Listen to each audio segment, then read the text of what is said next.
ये हादसा उस समय का है जब मेरे दादाजी का देहांत हुआ था और वो उस समय बुदाव यूपी में थे। मुझे उनका शोक संदेश बुदाव से 35 किलोमीटर दूर उनके गांव में देने जाना था। मैं गांव जाकर उनकी पैतृक परिवार को शोक संदेश पहुंचाया और फिर गांव से बाहर आकर बस स्टॉप पर खड़ा हो गया। उस समय वहां कोई भी गाड़ी नहीं थी। उस समय सर्दियां चल रही थी और मुझे बड़े जोरों की ठंड लग रही थी। मैंने थोड़ी दूर पर एक चाय स्टॉल वाले को देखा और उसके पास गया और उनसे गाड़ी के बारे में पूछा।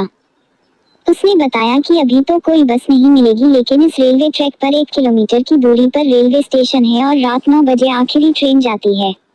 मैंने बिना देरी किए उस रेलवे ट्रैक पर चलना शुरू कर दिया। 200 मीटर चलने पर मुझे एक औरत दिखाई दी और मैं भागकर उसके पास पहुंचना चाहता था ताकि वो मुझे रेल के बारे में बता सके।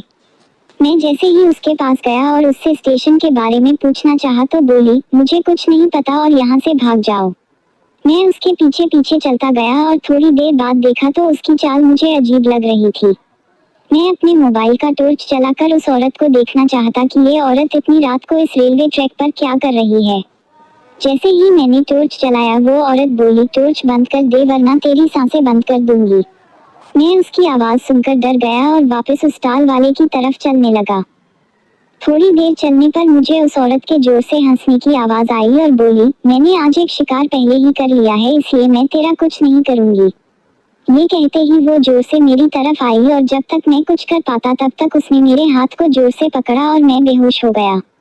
थोड़ी देर बाद जब मुझे होश आया तो मैंने देखा वहां कोई भी नहीं था। मैं जोर से रेलवे स्टेशन की तरफ भागा और वहां सीधे स्टेशन मास्टर के कमरे में चला गया और उनको सब बताया तो उन्होंने मुझे चाय पिलाई और कहा कि जिससे तुम मिलकर आए वो एक डायन थी, आज तुम बच गए। ये आज से कई साल पहले इस ट्रैक के नीचे कटकर मर गई थी और उसकी आत्मा आज भी इस ट्रैक पर भटकती है। अब मैं सारा माजरा समझ गया और ट्रेन में बैठकर दादी के यहाँ चला गया। इस घटना के बाद से मुझे ट्रेन और रेलवे ट्रैक से बहुत डर लगता है।